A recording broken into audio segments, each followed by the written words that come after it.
In this thought piece, I want to debunk one of the biggest misconceptions I see today about how to grow revenues and profits for professional service firms. The misconception goes like this: the marketing function generates leads, the sales or business development function closes leads, and the delivery function delivers the work product.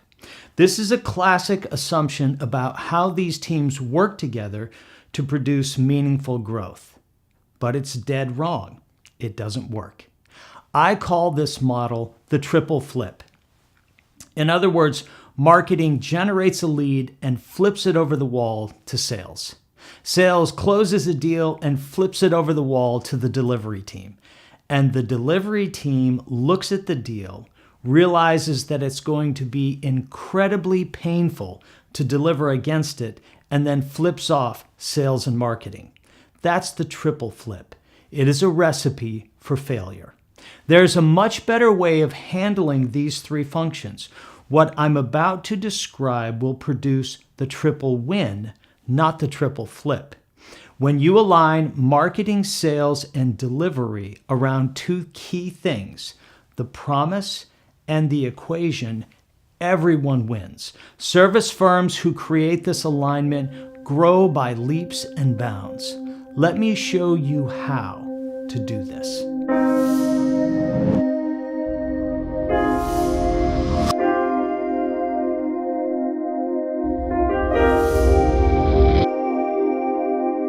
Here's the reason I've lost complete faith in the triple flip. It has failed us and our clients time and time again. My message to you is born out of great pain, anguish, and tribulation. It is our job at the Shattuck Group to be a think tank for figuring out what works and what doesn't work in growing professional service firms. We have experimented with more strategies and tactics to grow service firms than any other organization I know of today. And here's what I've learned. Over the last decade, virtually every professional service firm we've worked with that has realized success has avoided the triple flip. And virtually every firm we've worked with who buys into the notion of the triple flip has either faltered, struggled, or outright failed. If we had the chance to sit down together, I could tell you story after story of service organizations who tried the triple flip and failed. I could provide a litany of reasons about why the triple flip doesn't work. Unfortunately, I don't have room in this thought piece to tell you those stories, so you'll just have to take me at my word.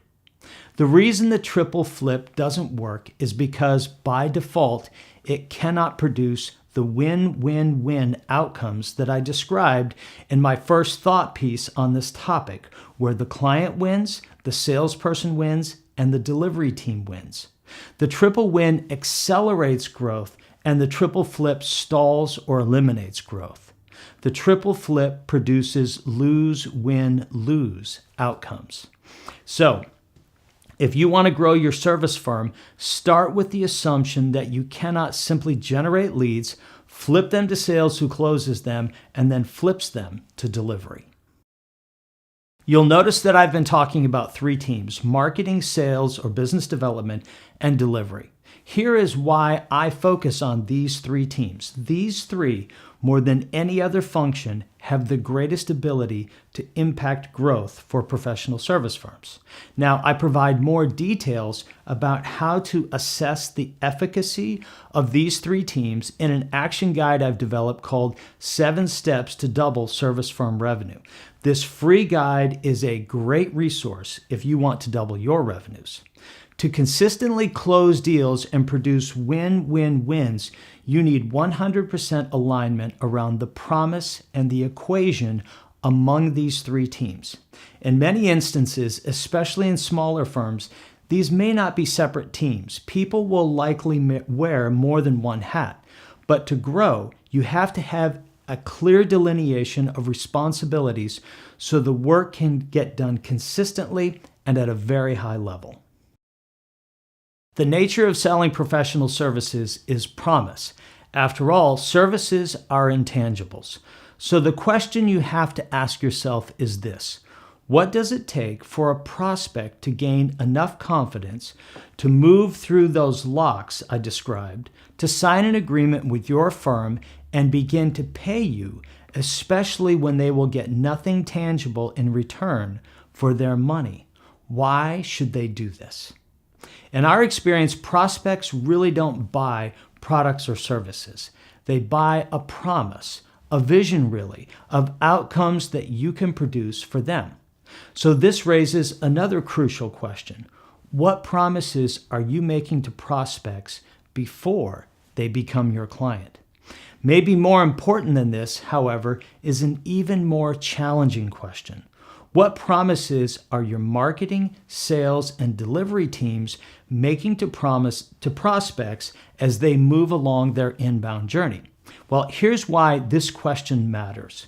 For your service firm to grow, there has to be absolute consistency across all three teams about the promises you make. And here's how I've come to describe this. The marketing function makes a promise that is meaningful to ideal clients. The sales function applies the promise to each new client opportunity, and then the delivery function delivers the promise made by the sales team. This is how you realize exponential growth and accelerated movement through the sales funnel. If you want to fill prospects with confidence at each new lock in your canal to take them to their next level, you have to make meaningful promises at all points on the journey. In a future thought piece, I'll describe more about how to define your ideal client profile and make promises that are meaningful to them.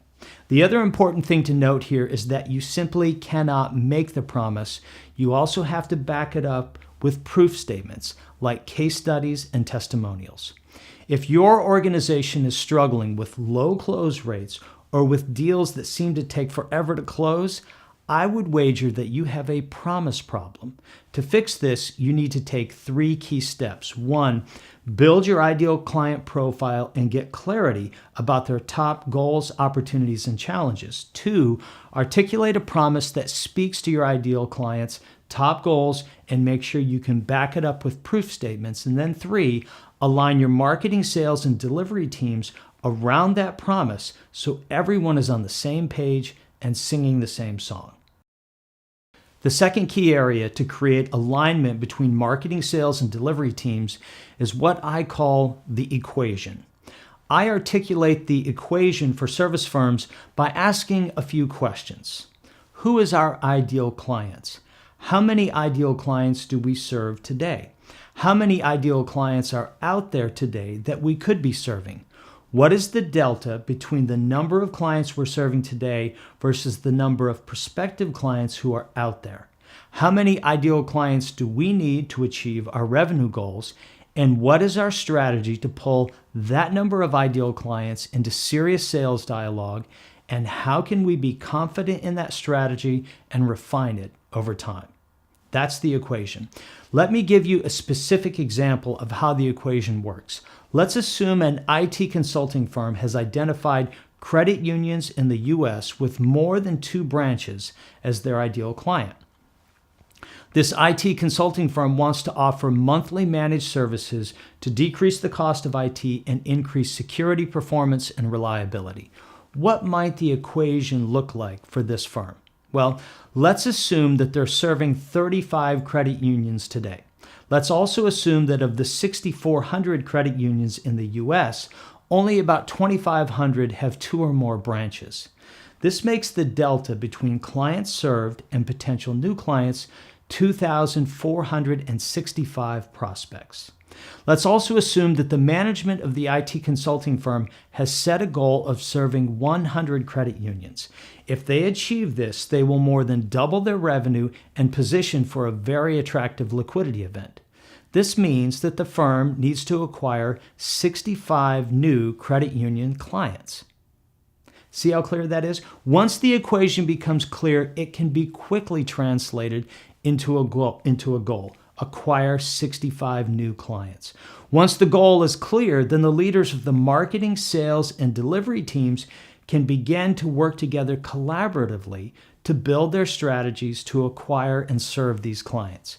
What might this look like? Well, For the marketing leader, it could mean that they abandon broad-based brand awareness campaigns and instead focus on highly targeted campaigns. This also could mean that they partner with the sales leader at their firm to ask the question, who is on the decision committee for credit unions and what do they care about? For the sales leader, this might mean that they acquire data from public sources. They might incorporate that data into a CRM that gives them the contact information for every potential decision maker and decision influencer in the 2,500 accounts that they seek to penetrate. For the delivery team leader, this might mean that they hire a recruiter to bring in the right talent to scale up over time. They might also work with the marketing and sales leaders to more closely define the managed service offerings that will be appealing to the 2,500 prospects the firm is targeting. When we conduct our discovery prospects with prospective new clients, we interview the leaders of marketing, sales, and delivery teams and ask them about their goals. I'm listening to see if they understand and agree upon the equation. And here's what I've learned. In 20 years of doing this, I have not encountered one firm, not one, where all three team leaders, marketing, sales, and delivery, can consistently articulate the equation. So if they cannot articulate the equation, it only makes sense that they cannot define the strategy to achieve the equation. If your organization is struggling to achieve your sales goals, I would wager that you have an equation problem. But this problem absolutely can be fixed with the right approach. I believe that the vast majority of mid-sized professional service firms can substantially grow their revenues. I believe they can accelerate prospects through the sales funnel and have very high close rates. But to do this, they need to create alignment between marketing, sales, and delivery teams around the promise and the equation. If you'd like to learn more about how to do this, you can certainly wait for my next thought piece on this topic, or you can get started right now by registering for my free action guide called 7 Steps to Double Service Firm Revenue. If you do this, I know you will not be disappointed.